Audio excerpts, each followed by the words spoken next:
So good morning everybody, my self Acharya Vishvendra. Neural patterns पे ये third video है मेरा। तो अब तक हम समझ चुके हैं कि जो एग्ज़ाम में सक्सेस है it is because of the neural patterns, या जिसको हम एल्गोरिथम्स भी कह सकते हैं। सो नेक्स्ट क्वेश्चन इज़ कि एल्गोरिथम्स को हम डेवलप कैसे कर सकते हैं। तो ये जो एल्गोरिथम्स हैं ये कम से कम आप सोच के चलिए कि एक दिन में डेवलप नहीं होते, एटलीस्ट 21 डेज़ का आपको इसमें एक माइंड ट्रेनिंग प्रोग्राम की ज़रूरत पड़ती है, तब जाके न्यूरल पैटर्न्स डेवलप होते हैं। अगर आप इस विषय में ज़्यादा जानना चाहते हैं तो मेरी एक बुक है, इट इज़ माइंड पैटर्न्स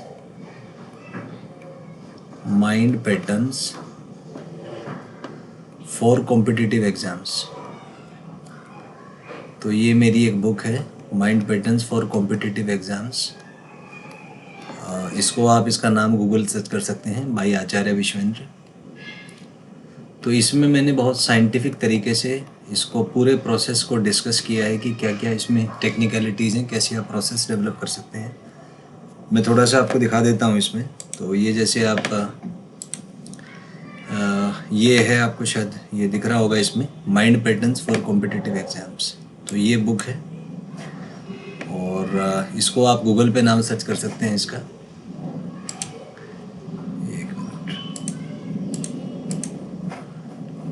तो यहाँ पे आप गूगल पे जो है इसका नाम सर्च कर सकते हैं और ये शायद दिख रहा होगा आपको। सो आप इसमें गूगल पे सर्च कर सकते हैं mind patterns for competitive exams. तो ये आपका बुक आ जाएगा, अमेज़न पे अवेलेबल है, आप देख सकते हैं। अमेज़न पे आप सर्च करेंगे तो ये बुक आपका इस तरीके से ये मिल जाएगा। यहाँ पे आप डायरेक्ट जाके इसको देख सकते हैं, इसको परचेज़ कर सकते हैं। Coming back to the question answer session, तो इसमें क्या है कि सारा जो मेन जो टास्क है वो मेन टास्क आपका इन एल्गोरिथम्स का ही है, जैसे कि मैंने डिस्कस किया आपसे। तो एक इसमें छोटी सी बात आपको बताऊंगा छोटी सी, कि स्टार्ट कैसे करें। सो ये जो 21 डेज़ का प्रोग्राम है, इसमें जो डे 1 है, तो आप स्टार्ट ऐसे करें कि रात को सोने से पहले करीबन 10-15 मिनट हमें लगते हैं सोने में। तो सोते समय थोड़ा सा रिवाइज़ किया करें, जिसको मनन कहते हैं हिंदी में, कि आज आपने पूरे दिन में जो चैप्टर पढ़ा उसको थोड़ा सा रिवाइज़ करें। सोचें, अपने आप से पूछें कि मान लीजिए आज आपने 20 पेज कवर किए, तो मान लीजिए इसमें से 8 पेज आपने फिज़िक्स में पढ़े, मान लीजिए 8 पेज केमिस्ट्री में पढ़े और 4 पेज मान लीजिए मैथ्स में पढ़े। तो बड़े आराम से, बिना बहुत ज़्यादा स्ट्रेस दिए हुए, बिना अपने आप को एकदम से रिजिड ना हो, एकदम से जल्दी ना करें, बहुत आराम से सहज होके सोचें कि आज आपने जो 8 पेज पढ़े फिज़िक्स में, उसमें फर्स्ट पेज किस विषय में था। एकदम से अपने दिमाग पे जोर ना डालें, धीरे धीरे धीरे सोचने की कोशिश करें और जितने पेजेस याद आते हैं उसको एक्सेप्ट करें। तो इसमें क्या होता है बेसिकली कि ये आपने कॉन्शियस, सबकॉन्शियस और अनकॉन्शियस माइंड को रिलेट करना सीख लिया।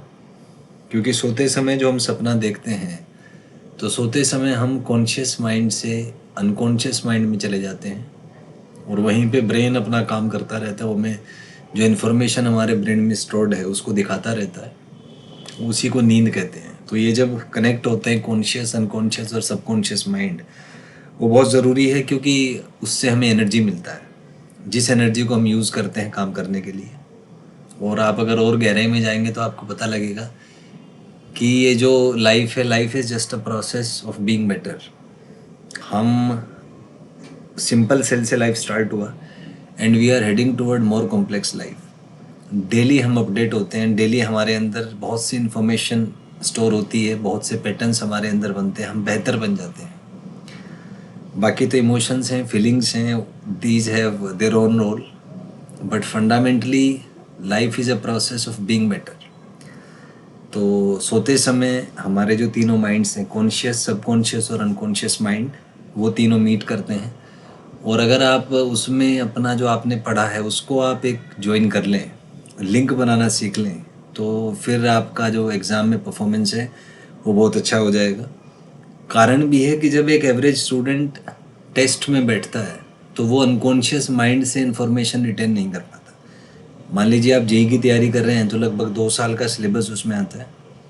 तो जब आप एग्ज़ाम देंगे तो पूरे 2 साल के दौरान आपने जो भी चीज़ें पढ़ी हैं वो सारी चीज़ें उसमें आएंगी। एक एग्ज़ाम्पल ले लीजिए कि मान लीजिए कि मैं पहले जेई की बात करूँगा। तो जेई का जो एग्ज़ाम है तो रफली इसमें लगभग 6000 पेजेस हैं। पूरा जो सिलेबस है A4 साइज़ के, इसमें theory, question, concept, DPP module सब इंक्लूड करके आ गए। एग्ज़ाम जो आता है वो 25 से 30 पेज में से आता है। मतलब एग्ज़ाम में जो क्वेश्चंस आते हैं वो मेन में है या एडवांस में है, तो उनमें जो इन्फॉर्मेशन यूज़ होती है वो 25 से 30 पेज की होती है। मतलब ये हो गया कि 200 पेज में से केवल 1 पेज काम का है। तो आप सोचें कि आपका जो रिटेंशन रेट है वो कितना ज़बरदस्त होना चाहिए कि एग्ज़ाम सिचुएशन में आप उन 6000 पेज को स्कैन कर सकते हैं पूरा। और अगर पूरी ईमानदारी से बात करें तो हमने मान लिया कि ये 6000 पेज आपने पूरे कंठस्थ कर लिए हैं, उस उनमें से कुछ भी पूछा जाए वो आपको आता है, अंडर दिस अजम्पशन। तो आप सोच सकते हैं कि जब आप एग्ज़ाम देते हैं तो कितना प्रेशर होता होगा माइंड पे। तो उस प्रेशर को बियर करने के लिए आपके एल्गोरिथम्स बहुत ही स्ट्रॉन्ग होने चाहिए, और ये एक दिन में नहीं बनते हैं। धीरे धीरे धीरे धीरे ये न्यूरल पैटर्न्स डेवलप होते हैं। जो बच्चे कॉम्पिटिटिव एग्ज़ाम्स में अच्छा स्कोर करते हैं वो क्लास 5 से अपने न्यूरल पैटर्न्स पे काम करना स्टार्ट कर देते हैं। तो 5 से 12 तो यानी कि 7 साल, तो लगभग वो, हमें ऐसा लगता है कि उन्होंने 2 ही साल पढ़ाई की है, बट कि जबकि सत्य ये है कि वो पिछले 7 साल से उस काम पे लगे हुए थे। और सबसे पहले उनके जो पेरेंट्स हैं वो उनके न्यूरल पैटर्न्स पे काम करते हैं, धीरे धीरे उनके माइंड ब्रेन सिस्टम को ट्रेन करना स्टार्ट करते हैं। तो उनके एल्गोरिथम धीरे धीरे सिंपल से कॉम्प्लेक्स बन जाते हैं, and they become adaptive to this. There is something called as adaptivity. Humans जो हैं दे आर अडेप्टिव, बहुत जल्दी सीखते हैं, तभी ह्यूमंस सर्वाइव कर पाते हैं, तभी इंटेलिजेंट कहलाते हैं। So human beings are adaptive, and there is one more thing which is called as the neural plasticity. Neural plasticity, neural plasticity का मतलब है कि हमारे अंदर जो न्यूरल पैटर्न्स हैं वो रिजिड नहीं होते, दिस इज़ नॉन रिजिड। तो नॉन रिजिड नहीं होते तो इसका मतलब है that we are ready to learn. तो रेडी टू लर्न होते हैं। तो ये बहुत, इसका बहुत इम्पोर्टेंट रोल है, क्योंकि लाइफ में आपको पता नहीं कब कैसी सिचुएशंस आ जाएं। तो अगर ब्रेन हमारा इलास्टिक हुआ या रिजिड हुआ तो वो सरवाइव नहीं कर पाए। कुछ लोग होते हैं जो रिजिड होते हैं, लेकिन लाइफ में जब चेंजेस आएंगे रिजिड लोग सरवाइव नहीं कर पाएंगे, टूट जाते हैं। वही सरवाइव कर सकता है जो प्लास्टिक है। प्लास्टिक मतलब नॉन रिजिड है, which is adaptive to the changes. जैसे आपने सुना होगा डायनासोर्स थे, जब एस्ट्रॉइड ने अटैक किया अर्थ पे तो उसकी वजह से कोलिजन हुआ, कोलिजन की वजह से हीट प्रोड्यूस हुई, हीट प्रोड्यूस से टेम्परेचर बढ़ा, तो गर्मी बहुत ज़्यादा हो गई। तो डायनासोर्स थे वो अडाप्ट नहीं कर पाए, वो ख़त्म हो गए। उन्हीं की वजह से फिर चूहे जो थे वो ज़मीन के अंदर रहते थे, they become adaptive to the increase temperature, so they survived well and they exist even today. So as simple as that. So make sure that you have a plastic brain and be non-rigid, because rigidity is not what life permits. Life is a continuous change. Things are changing. Everything in the universe is in motion. Everything, starting from the electron in an atom to the entire cosmos, everything is in motion. Everything is revolving. Everything is moving.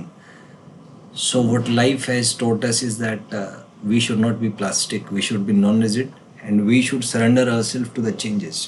There is a driving force behind this change. There is something which is moving everything. There is a divine source.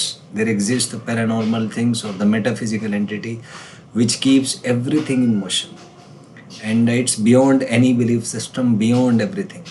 So it's better to be neural plastic next उसमें अपन अगला discuss करेंगे। Thank you.